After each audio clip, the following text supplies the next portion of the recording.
Guess vacation's over.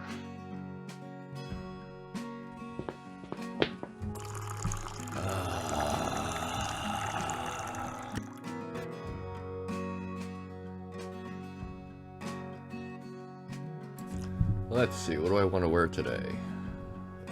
Maybe this.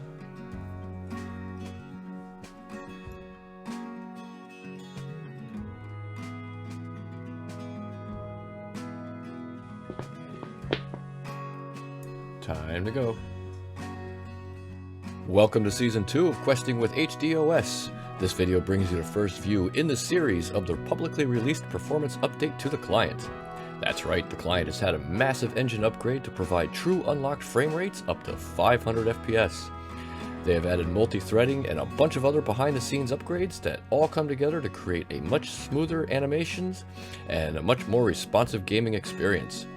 With every update they release, this thing just gets better and better. Mind you, the recordings in this video are from the end of January, so much more has happened since then, and I'll have you all caught up within the next couple of episodes, not to worry. As always, if you enjoy watching, please be sure to click those like and subscribe buttons. It really helps with the YouTube algorithm, and I would really love to soar past the 100 subscriber mark by the end of the season. I'll be able to have a custom channel link by then. Woohoo!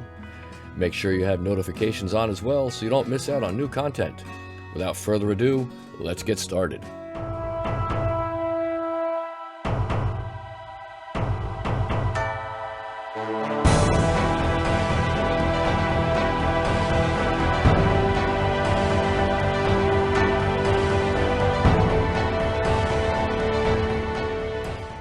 Quest number 20, Murder Mystery. Old Man Sinclair has run into some trouble. In fact, he's dead. The local authorities have been having some difficulties trying to solve this case, so I've decided to offer my expert sleuthing services. This quest is somewhat unique because the outcome is different for everybody, so some actual detective work is needed. I speak to the guard and assure him that I am the best person for this job, as I present my resume of past detective work, including but not limited to uncovering the truth behind the mysterious plague engulfing West Dordogne, unmasking a ruthless killer at some strange mansion, and foiling Cyril Carnelian's butler's plan to help resurrect Lord Haziel and dominate the world. The guard is not at all impressed and could probably care less, but let's begin my investigation. First things first, visit the crime scene. One can tell the authorities are not very bright, as all of the evidence is still laying around. I pick up the knife from the floor, the pot from the table, and inspect the smashed window where I find a thread from the criminal.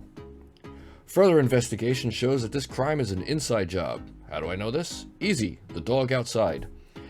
Had it been someone the dog didn't know, it would have been yapping its head off when someone broke in through the window and woke up the entire neighborhood.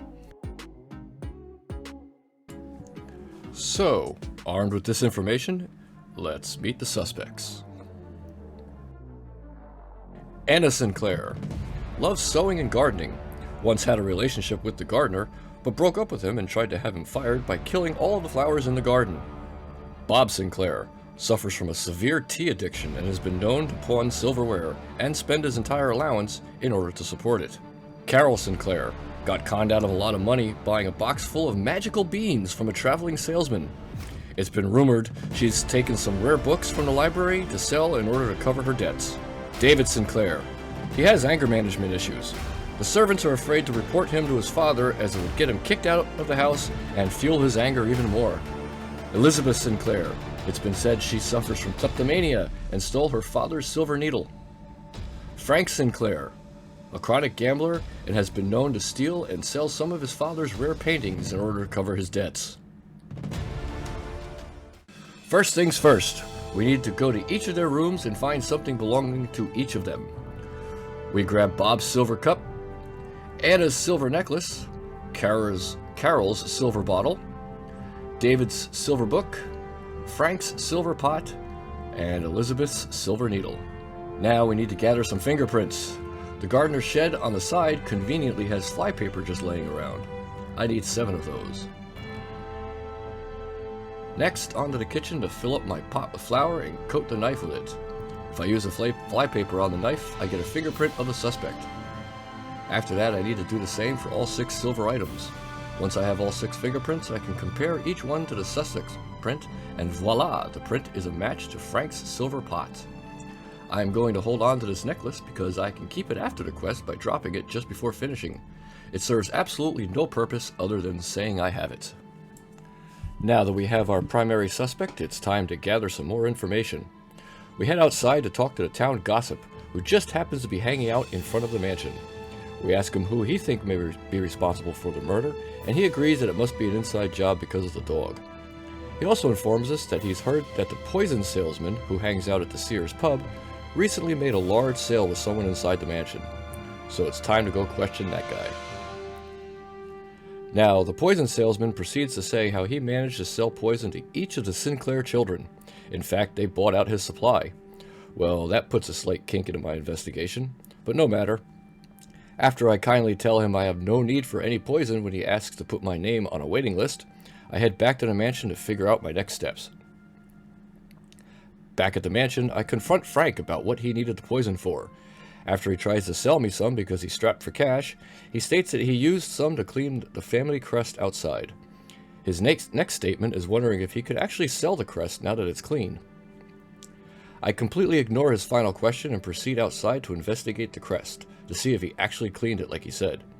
Lo and behold, the crest is so grimy that you can barely make it out under all of the filth. It would seem that Frank was lying.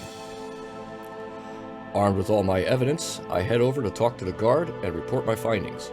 First things first, drop this necklace so I don't lose it. I tell the guard that I have solved the case. I tell him how it must have been an inside job because of the dog. I also point out that the Sinclair didn't die of a stab wound, but from being poisoned. I tell him that Frank is the main suspect and show him the thread that matches Frank's clothes, and how he claims to have cleaned the family crest with the poison he bought. However, the crest was never touched. In a real criminal case, this evidence would be inconclusive at best, but here in Gillinor, it's taken as fact. The guards placed Frank under house arrest, case closed, quest complete. Got myself 3 quest points, 1,480 crafting XP, and 2,000 coins for my troubles. And with that, the first episode of Season 2 is complete. Next up, we travel to the far-off land of Camelot. Well, not really, it's just down the road, to help Merlin escape a magical crystal and find the Holy Grail for King Arthur. Be sure to click those like, subscribe, and notification buttons so you can stay up to date with our next adventure. But for now, friends, the show is over. Go in peace!